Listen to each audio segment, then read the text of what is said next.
Welcome to the ReaderHouse Author Roundtable, where authors from all walks of life come together to discuss the trials, tribulations, and triumphs of publishing their books. I'm Alice Stockton Rossini. Join us here every Saturday night at 8 o'clock, or listen to our podcast anytime on Spotify, Apple Podcasts, Stitcher, TuneIn, and PodServe, just to name a few. The Author Roundtable is sponsored by ReaderHouse Online Bookstore, where independent new authors come first. A former U.S. naval submariner, J. Anthony Sisto, has been writing for as long as he can remember and always wanted to write a novel. Well, he's published two so far. This one with Page Publishing, entitled Slave Trade, a story of human trafficking as disturbing as the title itself. When I was a kid, I've never slept very well. And I would wake up in the middle of the night and I would go out and I'd get bored watching TV. And I'd start writing short stories. Then I fall asleep and go back to bed or whatever, and they're out there in the morning, and my family would read them. And then they got to the point where they were critiquing them, and they still critique, by the way. So when I told my older brother I was writing a book, I got, well, it's about time. I think they all thought that I would end up being a writer. So. Yeah. And this isn't your first book. No, my first book was self-published called Rural Betrayal. Okay. So what inspired this book, Slave Trade? Well, I-19 here in Tucson goes from Tucson to Nogales, New Mexico. And it's the human trafficking highway out of the United States. And the thing is that you get down close to the border, and you can whip right around the American, border crossing. And then you can get into Mexico and you get on the other side of Nogales, and that's where you actually do your check-in to be in Mexico. So you can leave the United States illegally and enter Mexico legally. And they won't even know what's in your car. I mean, your car's out in the parking lot and you're in a building around the corner. And just the concept of it is so despicable and inhumane that I thought I would write something about it and shed light on it. It's horrifying, and we all know about it, and why can't we do a better job policing it? Well, I look at that too. What if it's not the black market? What if it's not organized crime behind it? What if it's a corporation? Mm-hmm. And that's the kind of the premise of slave trade, is that a corporation is doing it, and they're accumulating other little corporations that help them do it, but may not necessarily know they're helping.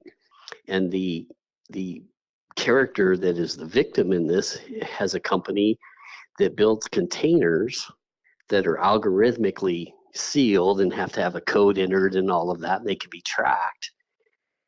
What if you make the container big enough to store a human being with an oxygen supply? Then you can ship them anywhere you want. Oh my God. This is like beyond Jeffrey Epstein. Yeah. I tend to make my villains very vile. So when the good guys beating them up or engaging with them, you're really cheering. I started out with this CEO of this company, and the company's on the verge of going IPO. They're all excited, and they get an extortion letter from the evil company. And his life really goes to hell in a handbasket from that moment on. And he ends up hiring a security company who was in my previous book, and they are hired to protect him, and they engage actually around the globe with this evil company and trying to prevent them from succeeding. I'm assuming it's women, or is it women and men? I only show women being kidnapped, but I do have men in there too. The introduction talks about a little girl, junior high, walking away from school, doesn't see a van behind her. The van comes up. She's gone. So somebody is kidnapped. They're taken to a processing center, and it's determined you're going to stay here and you're going into the prostitution. You're going to Europe and you're going to be sold for private ownership. Once the ones that go into private or prostitution, if they happen to get pregnant, the babies are sold on the black market. Oh my God. And after they've reached a saturation point, and they're killed and their organs are sold on the black market. So there's 4 revenue streams right there. And I kind of get into detail on how the company is managing that. And you said that the Marines are in this? So the security company is made up of an ex-Marine recon team. And there's also a Navy SEAL in there, and then 2 former Army Rangers. The next book will obviously be around the security team again, in whatever dilemma we're facing at that time, or someone's facing. Like a Jack Reacher. Yeah, that would be awesome. But the way this one ends, there could potentially be a situation that rolls out from the event on this one ends, where one person is caught in a situation. One of them goes on their honeymoon, and I'm thinking about, we just went on a cruise ourselves, and I was sitting there thinking, you could take this boat over really easily, and that's kind of where I'm thinking I might go. 4,000 people on this boat, 1,000 employees, 3,000 passengers. Okay. And I'm thinking you could make it a hostage situation real easily. Okay. Is this anything like your first book? My first book dealt with a guy, an ordinary guy who, it turns out his wife had left him, and he's raising their kids, and he befriends this guy who betrays him, and it turns out that a cartel had moved into Wyoming and was using I-80 as a distribution for their narcotics. And once again, the same security unit. It turns out that a woman who is one of the good guy's kids' teachers' husband was in the recon unit, but he got killed by the DEA when he went to work in the DEA. And it kind of all spirals into that. You talk about these women, these young women that are they're not even young women, they're girls, right? Right. Do we follow one of them in particular, or do we follow a group of them? Do we get to know them? The girl in the introduction, you find out what happens to her later. The only little girl that you follow is actually the good guy's company's daughter. But there's also a character from both books that she too was a Marine, and she was actually married to one of the Marines that worked at the DEA that got killed. And she's a hand-to-hand combat specialist. And so she is needed on a couple of occasions to kind of kick butt. Because I don't like painting women as weak. This woman, she's in slave trade too, and she does what she always does. She kicks butt. And my brother, who's an ex-Marine, actually is like, you need to make her a part of the security group on a permanent basis. So I'm thinking about it. So does she start out as a victim and winds up kicking butt? In rural betrayal, since her husband was murdered, his unit basically, they formed a security group for money, but 2 of them were always off protecting and watching over his family, even though they know she's a former Marine too. And she gets pulled into the situation with the other guy where they're betrayed and the cartel's coming after them. Okay. How many books do you foresee? Probably 3, 4, 5, maybe. I don't know. With the security team. What are your plans for this book? I reached out to Barnes & Noble. So you're going to do a book signing there? I am. How many do you have coming up? 2. Okay. How did you get them? I called them up and said, hey, can I do a book signing? And they said, sure. Yeah, Barnes & Noble is usually really easy to deal with. There was this phone tag for a little while. Right. They like local authors. Right. Yeah. And I just reached out to the Littleton Independent because I grew up in Littleton, Colorado, not too far from Columbine. So we'll see what they say. Okay. Start small. You feeling pretty good about it? I do feel really good about it. I feel much better about this one than I did the last one. Did you see the trailer that Paige put together for my book? I did not. It's phenomenal. I mean, they did a great job. Put it on my LinkedIn, my pen name, and these are my 2 published books and all that. And I put it out there, and it's getting traction. And I put it out on my personal Facebook, and it's getting, all of a sudden I'm getting views. And over the weekend, slave trade actually rose 1.2 million places on the sales rank on Amazon. Okay. So it's going up and down. It's getting some traction, and that's all exciting. Yeah. And I'll reach out to the Arizona Daily Star and all that. But Yeah. I'm getting there. I just don't know what I'm doing. And You're doing all the right things. well, thank you.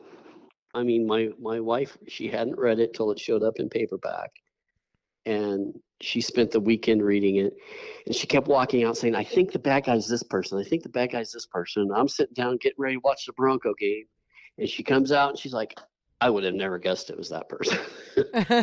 Good.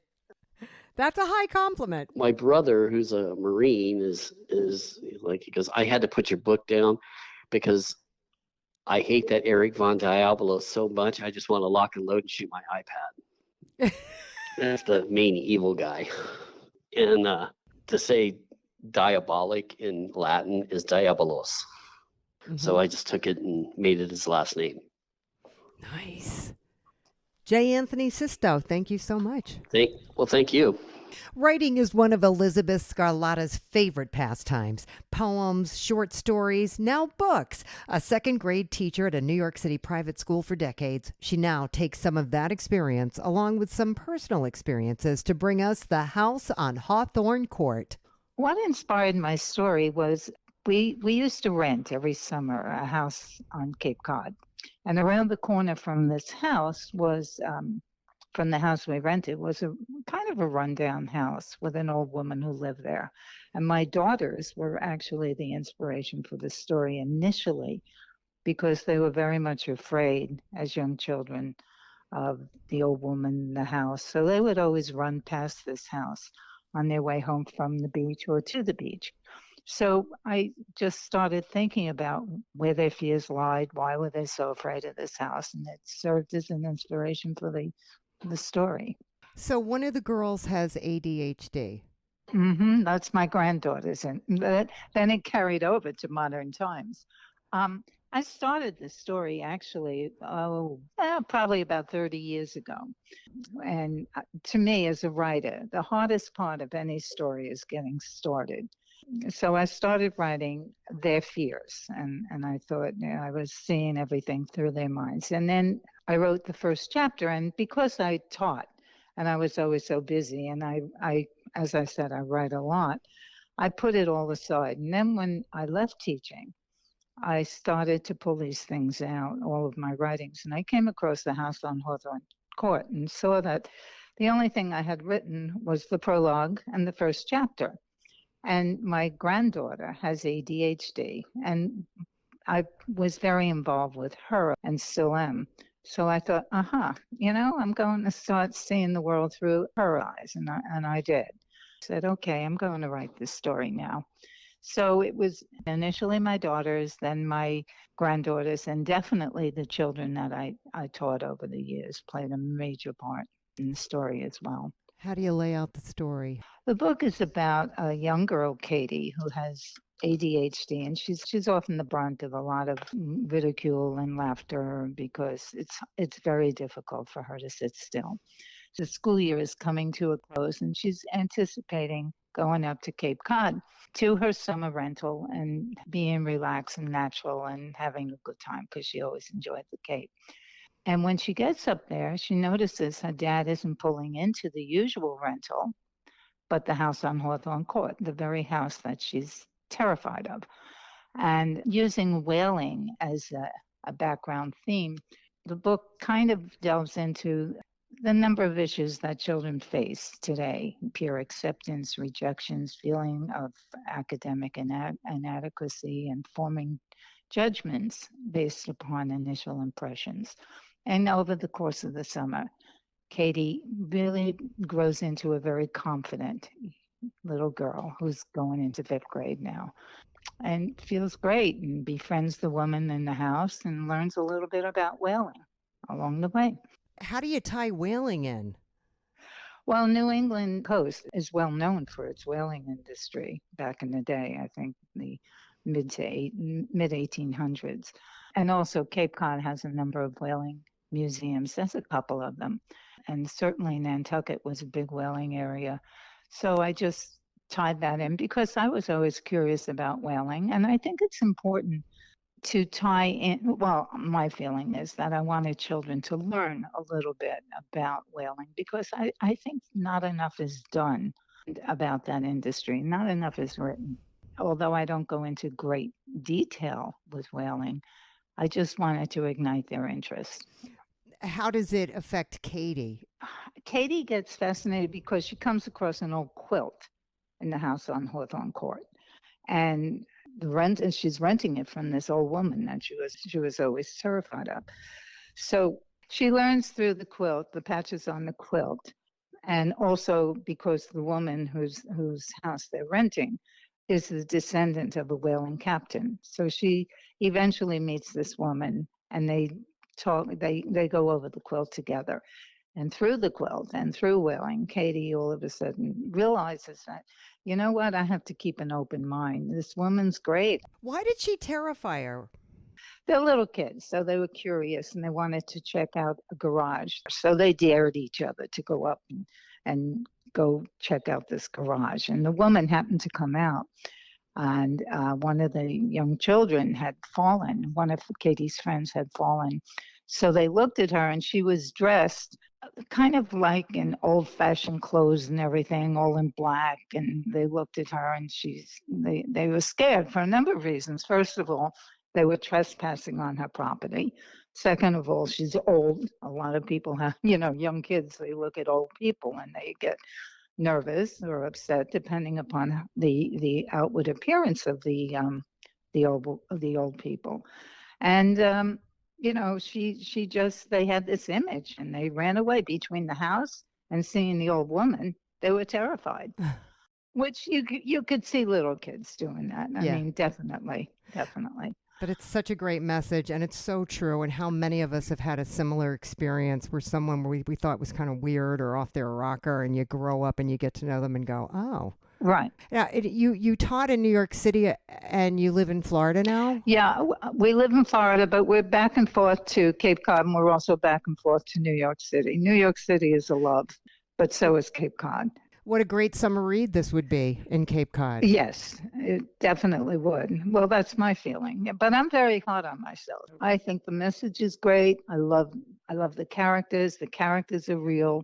And as I said, the characters are a result of my many, many years of teaching and seeing young children in action. So I really thank them for any inspiration that I have for writing. But I think it's a great summer read, but I have to be modest about it. Well, I'm just saying, do people know you on Cape Cod? Could you do a reading on Cape Cod? I could do a reading. There are a number of bookstores on Cape Cod. I think it would be wonderful to have the opportunity to sign books and do a reading there. Will you reach out to them? Guess I could drop off a few copies or something. Yeah, and say that you're willing to talk about it. You're promoting Cape Cod. And in New York City, you said that you taught at a school. Could you go back to that school? Oh, yes. I am going to send a copy to the school. I purposely ordered a copy because I had a lot of success with that school. So I definitely could go back there. You think they might ask you in to talk about your book? I think they might. Sure. Yeah. That would. Yeah, good. Yeah. So you've got some things working there. Yeah, it is. As I said, even talking this with you as an interview, it's not my nature usually. So I will force myself. You're good, though. You're very clear and concise, and you get to the point, and you've got a good story, and you're passionate. Yeah. Yeah. So. I attribute a lot of the books that I've read over the years to moving me along with my writing too. I mean, I love the books like The Giving Tree and Hey Little Lamb, where it makes children think. And that's really what I wanted to do. And to me, kids are great. I mean, they're just great. They are. They're our future. And I love The Giving Tree too. It's one of my favorite books. It is. And I love to write. And I always developed writing in the students I taught. I would write poetry for them to get points across and everything. And many of them have written me over the years saying that their love of writing stems from my love of writing. But writing is a very introspective activity. You think about it a lot. And you have time to sit around and think, and that's what I love to do. The hot, But as far as public speaking, Well, give it a shot and see what happens. Get back to me. All right. all righty. Are you going to keep writing, ma'am? I have a lot of stories I've written. Yes, and my advice to anyone who's writing is the hardest part is getting started. Once you have the first chapter written, it's easy. I write a lot. I have a blog that I keep that my daughter keeps insisting I should reach out and have it published. It's from a Grammy, and it's about my experiences as a grandmother. Oh, and it's been fun. It's just fun. Are you talking about this on your blog? Yes, indirectly though. I talk about how my granddaughter with ADHD, she was the one who read The House on Hawthorne Court, and I said to her, "I'd love you to read this and let me know honestly how you feel about it, because you don't want, embarrassing herself." So, so she did. She read it and she loved it and just couldn't put it down. And so I mentioned that in my blog. I mentioned the book and I mentioned her reaction to it. Definitely. Okay. And people are reading your blog, right? Yeah. Well, there you go. Do it for her. Yep. It is for her. Yeah. What a pleasure talking to you. Thank you so much. Well, thank you, Allison. It was good talking with you. And I look forward to speaking with you some other time. I was just going to say that. Thank you so much. All right. Take care. Bye-bye. Bye. Some acting classes, a monologue by Amy Tan from The Kitchen God's Wife, and a circus arts class all played into Megan Strickland's desire to write. Possibly a novel, but first, a children's book entitled Tiny Peter Dresser Drawers. So it was time. I got to the point where I was like, okay, I want to do something for me. I raised my kids. They're in their 20s and they're doing their life. And now I kind of thought, like, let me do something for myself. So I guess maybe it was just time for me to do something for myself. And I put it down on paper and it came to fruition. Children's book is something I always wanted to do. I have 3 kids. Well, they're now adults. And I love children's book. I love one of my favorite books that I read to them when they were younger, 7 Silly Eaters. And I love telling stories to them. And this actually, the book that I wrote was a story that I told the kids at lunchtime, my 3 kids and my niece every day at lunch. And so it was the story that I told them. And I just thought, let me just put this story down that I used to tell the kids. Let me just put it down on paper.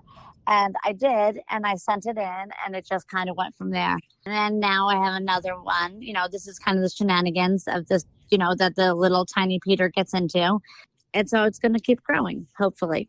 Tell me the story. It's about my tiny Peter, Dresser Drawers is the name of it. And my children are gnomes in this book, and they are playing hide and seek, and they find him and the lizard. They find him in the forest at a hurt little lizard, and they find him and they rescue him and they adopt him into their family. And it kind of goes from there, where then they take him into their family and his family is gone. So he's kind of abandoned.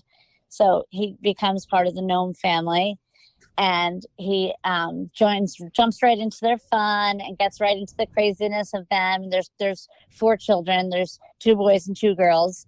And he goes to school with them, and in school he gets bullied for not looking like the gnomes, and he's part of the gnome family, but he doesn't look like them. So that's where the story kind of turns. And they go home, they're very upset, and he's very sad, and the brothers and sisters are very mad because they don't know why the kids are laughing at him. And so then they have to stand up for themselves. They have to stand up to the bullies for laughing at them, for not looking, not looking alike. It's okay. You can still be part of the family without looking alike. Oh, what a great message. Yeah. So it comes right around, and then everyone in the school kind of stops laughing, and they kind of say, come to also say, like, hey, it's okay. You don't have to look like, not looking alike is okay, And so, I'm trying to show a little bit of like, where some people, when you get bullied or made fun of. Some people are sad, there's some people that cry, and then there's some people that get upset, and there's some people that are mad, but they go to the parents for help. And so I try to show that there's like, an outlet, and there's kind of something you can do. So there's kind of like hopefully a little message there. Nice. You live in the town that your kids grew up in, right? We live in, we're in Point Pleasant, and my youngest son did graduate from this high school. Yes. My older two graduate from Toms River, the high school that's, we lived in the town over, but our house was, we lost our house in the storm Sandy. So so we moved here. I'm so sorry. Thank you. Oh boy, that must have been awful. Yeah, it was awful, but it was okay. We just rolled with the punches, so it was okay. Yeah. Well, you don't have a choice, right? Yeah, exactly. But, my point is, like, does that make it easier for you to, like, maybe read to kids in school or, get the message out about your book? Yeah, I think so. I think that, like, the way we handled it and the way we my husband and I, like, the way we look at things and try to look at life. I mean, no one's perfect, but we also try to show our kids, like, hey, there's nothing you could do except just keep going, keep moving forward, so all we could do was to take one step, to keep moving, keep going with it, and so we did. We never really showed them that we were upset, so they never really got upset about it, and now with everything we've been through and everything, I can just go to the schools and say, hey, like, here's the book, I have this book, it shows some bullying, it has a message here, and I hopefully that the schools will let me come in and read it to the kids, and and get the message across. In the Point Pleasant Library, there's a section where there's books that are signed by the authors. So I'm going in to sign it, and I'm going to talk to the head there, the head of the library there, and see if there's anything I can do there to read to the kids, or anything I can do to, if there's anything they can let me do. Good for you. Good for you. People find it difficult to do that, and you're proof it can be done. Yeah. Well, I mean, I just love it, and I love kids. So anything I could do, yeah. And I have my little nieces. She just turned 3, and when I first showed her the book, and I had just the pictures, and I was like just telling her the story, she could retell me the whole story. I was like, wow, this book is this is okay, because now my 3-year-old niece can retell the whole story. So I'm like, all right, this is good. We got 3-year-olds. We can hook 3-year-olds. We got it. There, we got it. Yeah. It resonates. Yeah. We got it. So now you're going to keep going. Yeah, exactly. So now the next one is like, now he's part of the family, and it's going to just keep going with like the shenanigans that he gets into with the family. It's just part of the family. And so it's just, it's going to be just it's the stories of the four brothers and sisters, and now Tiny Peter's part of them, they get into. Their adventures they go through. Good experience writing the book, getting it published. Was everything good? Everything was really good. I didn't have anything to compare it to, honestly, so I really didn't know. And the publishing at the house I used was wonderful. They every turn around the corner, that every question I had, they answered everything I asked them. They were very very quick to answer. I didn't know what I was doing, so they helped me out right away, and it was very smooth. Any advice for somebody out there who's listening and they want to write a book but can't make that move? Well, you know what? I didn't look at it like I was writing a book. Honestly, I looked at it like I was telling a story.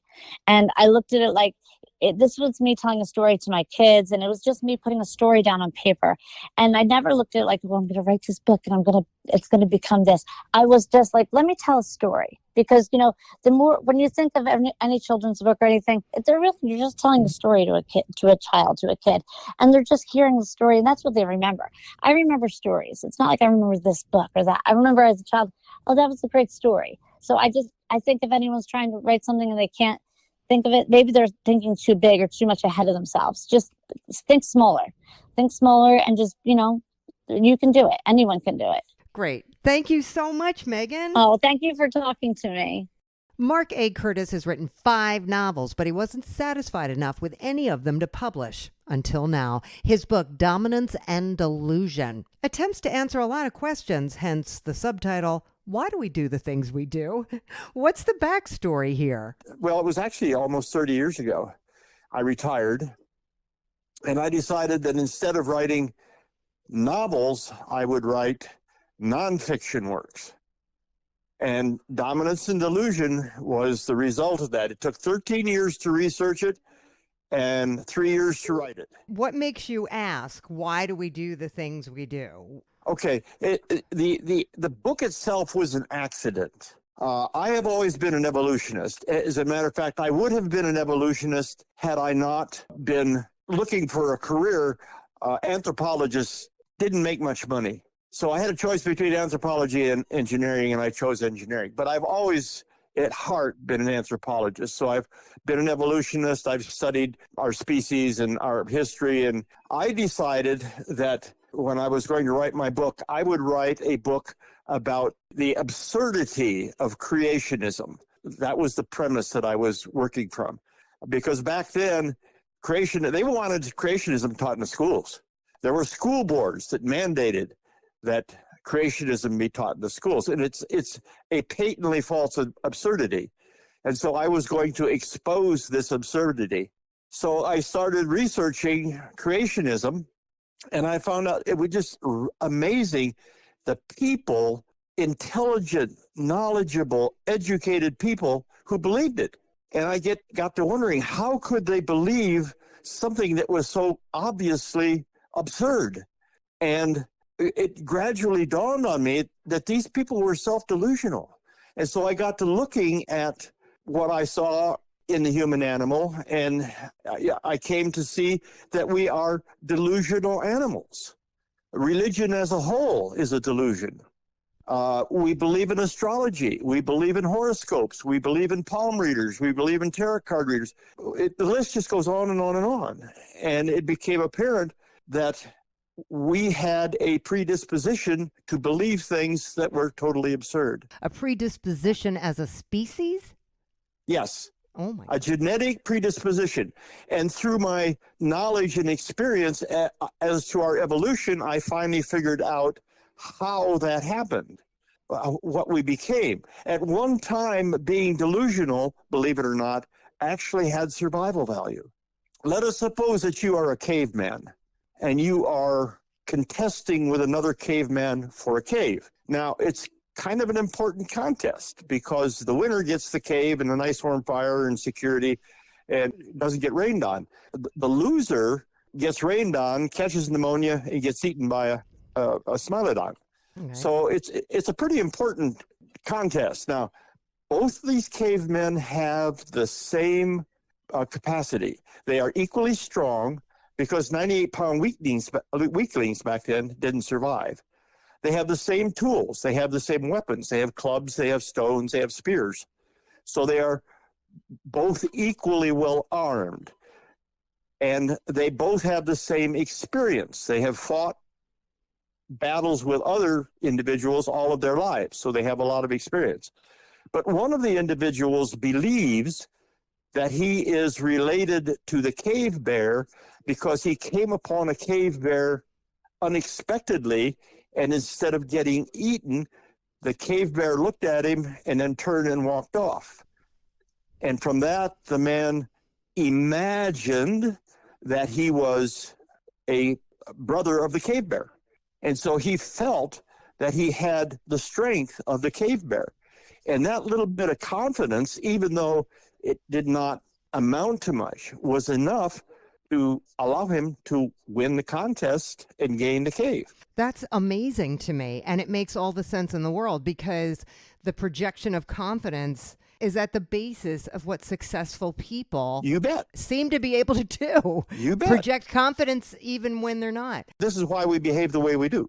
Do you know how natural selection works? Basically, within a given species, there is a range of behaviors and physiology and morphology and so on and so forth. And those individuals within the species who are better adapted to their particular environment are more likely to survive. Right. Well, that makes sense. So those species are selected out. They, in turn, pass their genetic predispositions on to their offspring. And that's how selective pressures, it isn't something that the species does knowingly. It is something that happens naturally. And that's kind of a big difference. Anyway, our species was selected for our intelligence.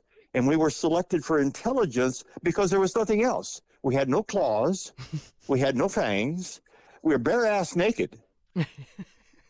We couldn't run. We're bipedal, and almost every animal on the plains of Africa could outrun us. So the only thing that we had left was intelligence. Well, along with intelligence, over time came imagination.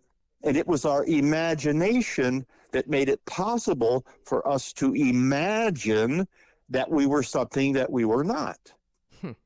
Let me ask you this, going back to creationism for a minute. Is it possible that let's say, greater being used science to create? Could there be a combination between the religious belief and the scientific belief of how we got here? Okay. I do not have any argument with the supernatural. Every culture that has ever been studied has a supernatural. It's one of the reasons that I believe that the predisposition is genetic, is because every culture that has been studied has a supernatural. I do not have a problem with the supernatural as such. My problem arises when we, in our arrogance, claim to have a relationship with the supernatural and that we know what the supernatural wants us to do. Okay. That is where we run into a problem. That is where Christianity ran into a problem. Because when the Catholic Church was in its ascendancy, they killed hundreds of thousands of people simply because they did not believe as the Catholics believed. We have the same thing with Islam today. Yeah. Yeah. If you're an apostate in Islam, you're dead. Right. They kill you. Right. No ifs, ands, or buts. Because they are absolutely convinced that they have the right religion and that what they believe is the truth and reality, and that they have not only a right but a responsibility to destroy anybody who doesn't believe as they do. I can empirically demonstrate that of the three great religions in the world today, two of them absolutely positively, without any question whatsoever, are delusional. Okay. Boy, I would love to see you talking in front of a room full of people about your book. The book was first published in 2008. Okay. I wrote it because I had something to say and I wanted to say it, and I got a copyright on it so that it's my work, it's what I have done, and it whether people read it or not, it was secondary. So you're not interested in going out and talking about it? Well, that's one of the reasons why I use a pen name. I would just as soon stay separate from it. Here is the information. Do with it as you will. We're working right now on a Facebook page. I'm not really sure what that is, but whatever they're asking me to do, I am doing. Just like talking to you today. I am comfortably well off. I'm actually 85 years old. Oh. And I feel much younger. I don't feel my age. But anyway, my wife and I are relatively well off. We don't really need the money. It would be nice to have, but it's not essential to our lives. And secondly, I say some things in the book that Islamists are not going to like. As a matter of fact, they're going to be absolutely red-faced with anger about. And I am afraid that they might try to, like what they did to Salman Rushdie. Okay, that's fair enough. Fair enough. So you're a little concerned about the way your opinions, based on your research, yes, will be interpreted. Okay. What will happen? The effects of what I have done. Okay. Well, I think it's really fascinating, and I'm glad you decided to do this interview. Well, I'm happy to do the interview. I'm happy to explain my theories to anybody, All right. but just not big crowds. Okay. All right, Mark. Well, I'll be interested to see where this book goes just on its own. I mean, if they're doing a Facebook page for you, if you wish to engage on social media anonymously, that's a possibility. So yeah, that's one of the things that we will monitor the page, and I will make comments periodically defending my work. Okay. If that's necessary, or complimenting people who like the book or whatever it is. Yeah. So, well, it was sure interesting talking to you. Thank you so much, Mark. You're entirely welcome. My pleasure. When everyone told Florence Condidorio she should write a book because she's lived a pretty amazing life, she finally did. It's entitled How We Grow. Over the years, I've done many things, and a lot of my friends would say to me, "You live such an interesting life, you should do a book."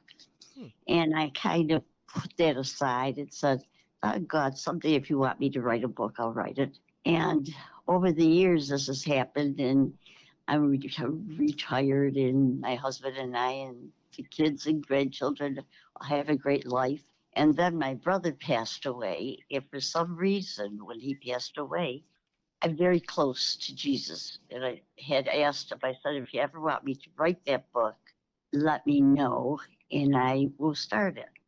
So after my brother died, he died the 28th of January, and I got this feeling that I should write this book. And I started it right after that. It was interesting how it evolved. First of all, I had 10 children, and while I had my children little, I ran a state licensed daycare center in my home. Oh, my goodness. And I did that for many, many years. I had my first 9 children in 12 years. Oh. And so then after that, my older children, as they became teenagers, said, "We don't like to come home every day to all these little kids." So I said to my husband, "Well, you know, maybe what I should do is go to college." And after I had the 9 children, and he says, "Okay." He says, "Why don't you try taking a course? You're good in math. Take a course, see if you can still learn after all these years." By then, I was in my late 30s.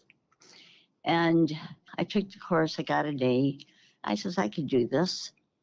And so I went to college.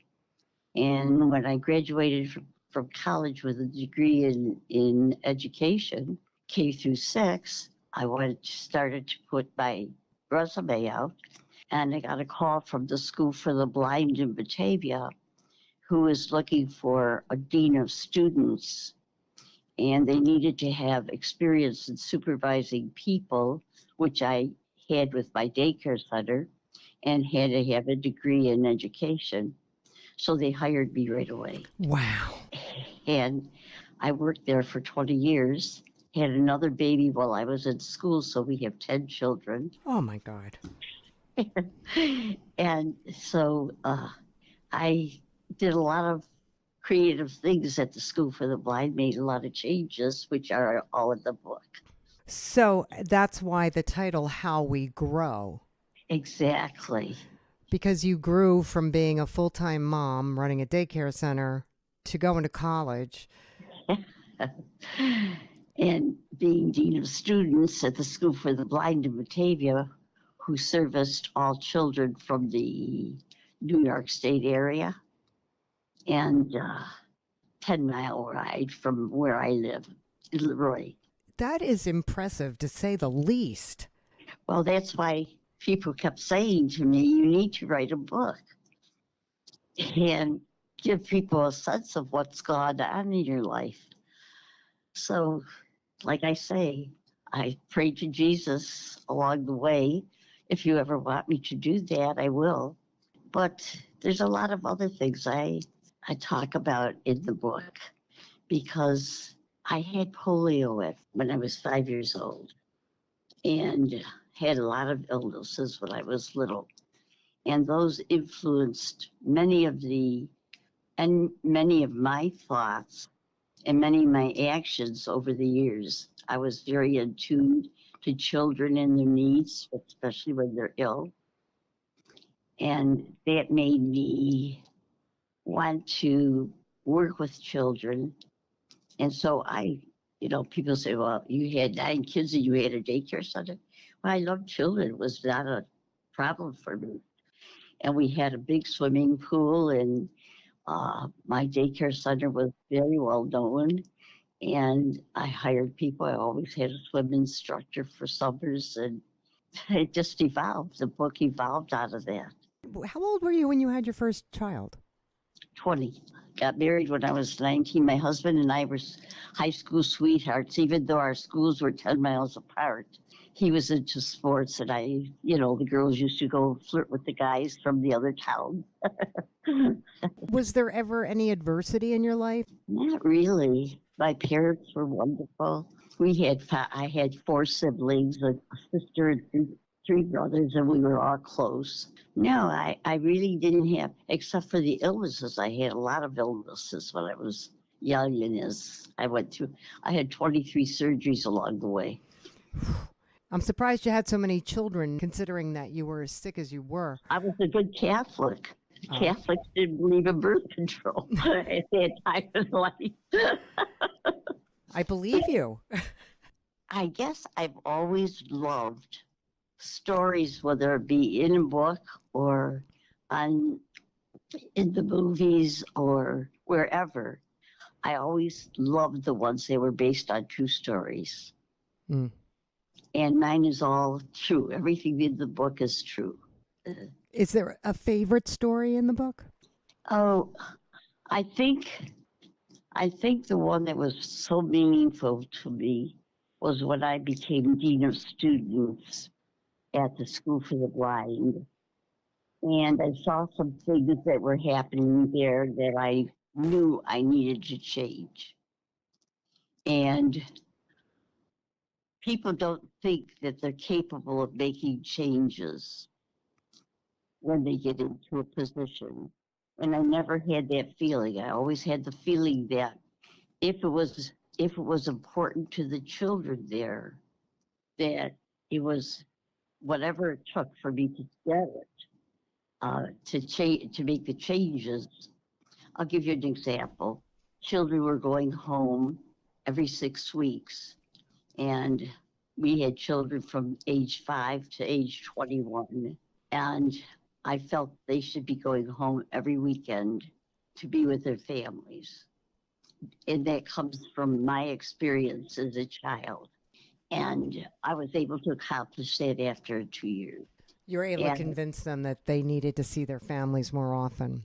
Yes, I did. I felt very strongly about that. When I went in, they were using spanking and stuff like that. And when children are away from home, they don't need that. They need to have other ways of correcting anything.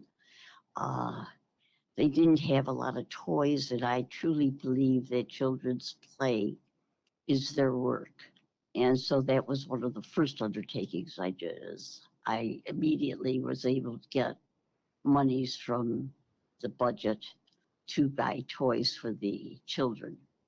And, educational toys, but plush toys to cuddle with and stuff like that. So those were kinds of the things that I really felt were needed. We had kids to the age of 21, and so that was an undertaking that I started. I started a program for the teenage girls and boys for sexuality and that kind of thing. And it goes on to explain how those things occurred over the years at the school. Does the school know you wrote this book? Yeah, they have a copy of it. Well, my husband and I moved into an independent living situation. We were tired of all the to-do with the house and upkeep of the house and things. Mm-hmm. And so what we did is we sold the house and came here to independent living. And I purchased 4 of the books, and there's about 52, 53 people here, adults, and just rotated the book so they wouldn't have to purchase it. So they all got a chance to read it here. They've all loved it. I mean, it's pretty amazing. People think that they are limited, and you aren't. No, you aren't. You can do whatever you want to do. If you want it bad enough. Yeah, that's right. Florence, what a pleasure to meet you. Oh, it's a pleasure to meet you. I don't know how you happened to get into that position, but you seem to enjoy it. I do. I really do. Kathryn Chinn spent over a year in solitary confinement after she attacked 2 police officers in Florida.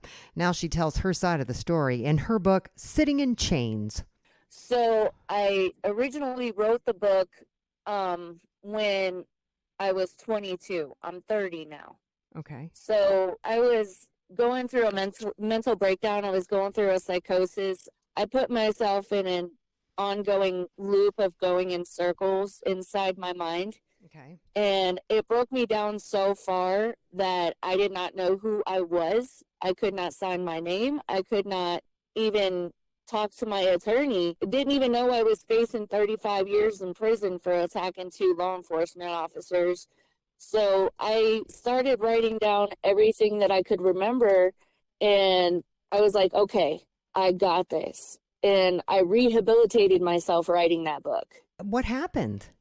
Okay, so basically I was running around thinking that I was some powerful god or something like that. And I ended up getting trespassed from 5 places before I attacked the first cop that stopped me because I was being aggressive in a McDonald's. He pulled me over to talk to me, and I thought that I had punched him in the face. It turns out that I tried to take him to the ground.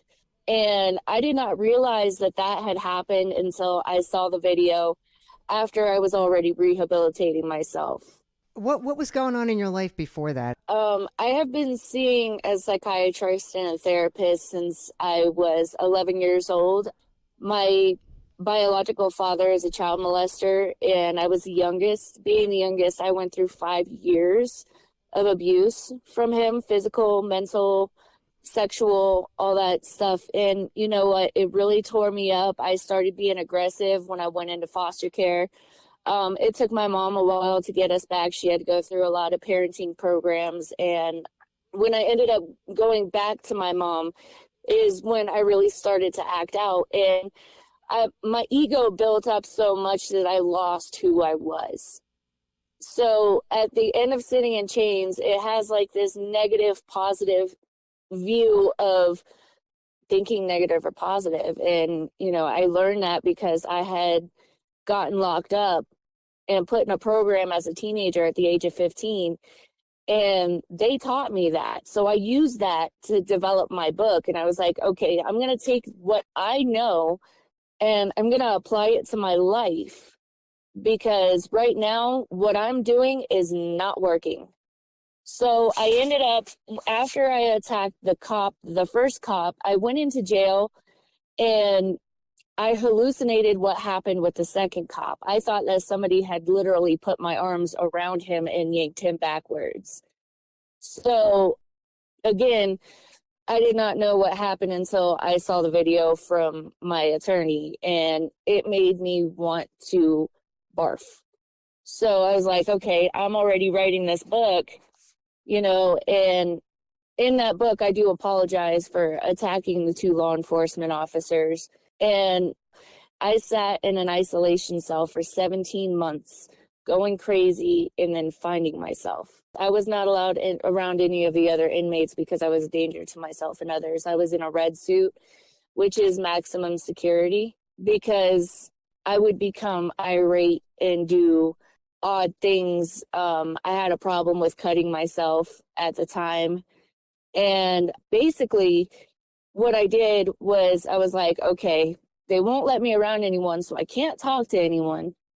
But what I can do is I can sit here and work out some type of therapy system to where I am talking to someone, but I'm not talking to someone. So that's how I developed Sitting in Chains, is because it became my own therapy from sitting in my cell. And I actually wrote about 9 books while I was incarcerated. And I did those on legal pads and the back of request forms. I would ask for paper, 10 to 40 sheets a day, and all of my books from when I was incarcerated were written in rubber pen on scrap paper.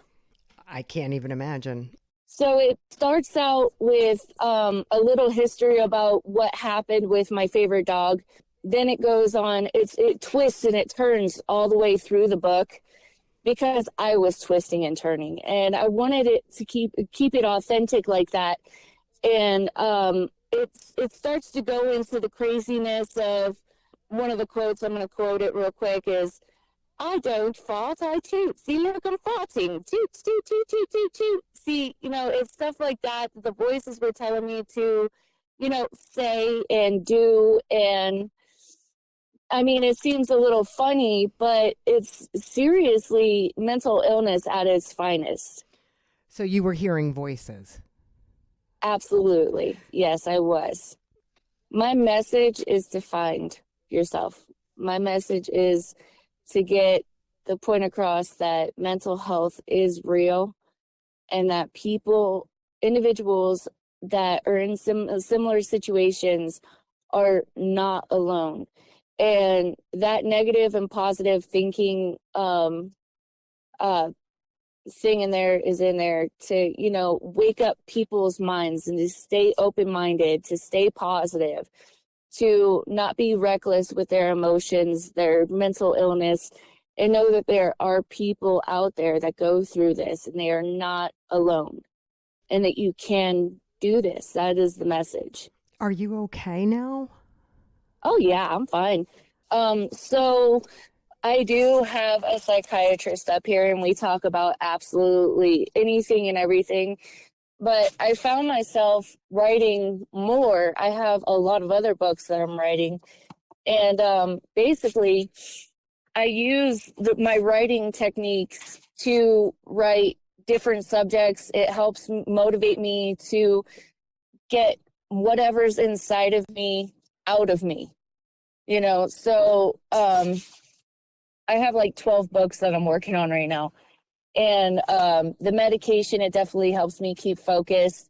The therapy, it helps me keep focused. And, working my butt off keeps me focused. I have a family to support. My mom is 61 years old. My sister has a broken back. My little sister, I taught her how to drive and paid for her license because my mom couldn't afford it. And I'm on SSI. So I do all this because I want to see myself succeed. I am the only one that is stopping me. So breaking past the bonds that I had before with going in circles, I realized had to stop. And so I better myself on a daily basis. I push myself forward. And I keep going, and I keep trusting in God, because that is the only thing that's going to get me through. Well, I'll tell you, you're an inspiration. You have some story there. And I wish you the best of luck getting it out there. Mental health is a huge issue in this country, and we just don't pay enough attention to it. Thank you so much. You too, sweetheart. You have a great one, okay? I will. Felipe Reynoso writes a story of self-preservation and finding whatever it takes to keep moving forward in his book entitled La La Surviving. La La Surviving is my first effort in writing a book, any book. In fact, I started off just with a little small prompt. Someone just threw an idea out there, and I started writing on it, and it took off. And I belong to the Write Practice.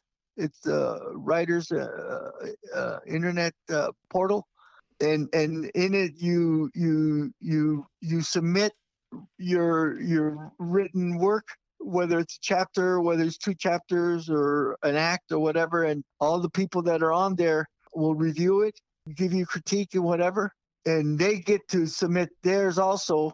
But with every submission, you have to critique 3 written critiques yourself. What a great resource. Right, and you're offered great ideas in your work, and you get to learn without being lambasted too much. Yeah, no, that's great. And you're probably talking to people that are in pretty much the same place you are. What'd you come up with? Lala Surviving. She comes from Hard Knock School, of Southern California. And she knew that coming from poor upbringing, that she had to make it herself because her family wasn't too well off. So she started working hard on herself, first trying to learn the language so that she didn't have an accent. So she wanted to be self-made, and she wanted to sound American because this was her new country. And so she made herself, and she studied hard, and she got grades, good, awesome grades through school, and got awards, and she became independent, and she knew what she wanted. She wanted to go to college and make it into business, and she wanted to make it into men's clothing. She went into a store, and it was all men because it was men's clothing. So she said, you know what? I'm going to try to see if I can jump in here and see if I can learn the business, and at the same time grow within the store. It's a small store. This was her dream, maybe to have her own store. However, the dilemma here is that she's always had problems with depression and anxieties and PTSD that she's been treated for. And she trips over herself with these conditions every time she's in situations where she needs to withdraw, and sometimes she faints depending on the situation. So she's going through life, leaping through these hurdles, but at the same time she's battling her own monsters. But she knows that she has to get better. So as she's going through work, or even dealing with her mom, because she lives at home, she learns that she can go take care of these by going to a psychiatrist and a psychologist. So I've illustrated some of those interactions, some of the things that folks with anxieties and depression should focus on, and that Lala has to learn about her own self, so that she doesn't have to trip over those wires so often. Is someone in your family battling mental illness? I mean, did you base any of this book on anybody or that you know, or any experience that you've had? I deal with anxiety, depression, and PTSD. So there you go. I figured there was a connection there. When I was growing up, I went in high school. During high school, I worked in a men's clothing store. So Lala is kind of a reflection of you. Kind of, sort of, yeah. Is she able to overcome? Well, I guess that's why we have to read the book, right? No. This is the 3 books. I've already finished the second one. I'm going to start the third one. I'm going to take a month and go to Mexico, because part of the background is in Mexico. It's Lala surviving, Lala searching, which I've just finished, and Lala discovering. Is Lala in trouble when we leave her after this first book? No, actually, she's surviving still, but she knows a little bit more about her condition. She's gone through some death in her family and close friends. She understands more about her conditions because she goes through several sessions with her psychologist and psychiatrist, and she has a better understanding of how to deal with it, how to relax, how to do the yoga, and how to jog, and how to take herself out of the situation before she gets into trouble. Because once she gets into trouble, she goes into dark places in her depression.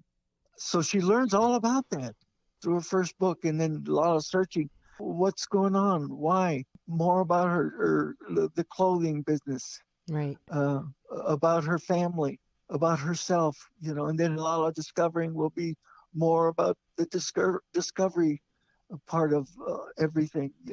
She finds out that her parents were from Mexico, and she didn't even know it. So is this all intended to give people suffering with mental illness hope? That, and the fact young women and young men can make it in a business with proper training and understanding, and trying to learn the good old boys club.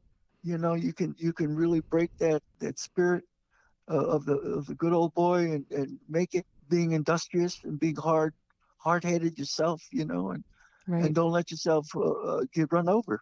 This was great. I mean, I think it is. And even though it started with just, a little idea, it really turned out to be an experience that you could share. Alice, it became a little short paragraph. And then I said, well, maybe I'll do a short story. And then as I started throwing more pages on this, because I was writing 1,000 words a day to this, wow.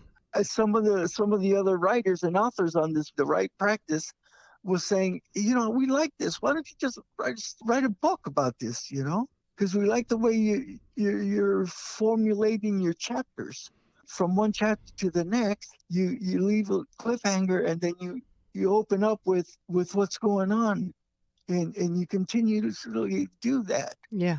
And you elevate, you heighten the idea or the act, and then you come up with an answer to it, and then you show us more of the background of the story, and then once again you heighten the act, and then we come up with the results, and then at the end you kind of bring all the shoestrings together and tie them into a clean knot, or even leave something for us to look forward to. Yeah, something to look forward to in the midst of despair. Yeah. I have Fulton House to pick up the publication, right? Yeah. I mean, to produce it. They have done some of the marketing, and this is part of what we're doing right now. This is part of what we're doing. I know. Felipe, I'm so glad I was able to catch up with you. Well, thank you. All right. I appreciate you. Yeah, I appreciate you. I wish you the best of luck with your books. There's a lot of people who could thank you so much. Use a little inspiration. I think so because the subject, the mental illness is very, very critical and important, especially nowadays as we're losing a lot of veterans and a lot of young kids. Yep. To fentanyl and to suicide in our vets. Yep. I couldn't agree more. Listen, thank you so much. You're so welcome, Ellis. Once again, authors, that's Write Practice, Write as in WRITE. Check it out. We hope you enjoyed this edition of the Reader House Author Roundtable, where authors from all walks of life come together to discuss the trials, tribulations, and triumphs of publishing their books. I'm Alice Stockton Rossini. We hope to see you back here every Saturday night at 8 o'clock, or listen to our podcast anytime on Spotify, Apple Podcasts, Stitcher, TuneIn, and PodServe, just to name a few. The Author Roundtable is sponsored by ReaderHouse Online Bookstore, where independent new authors come first.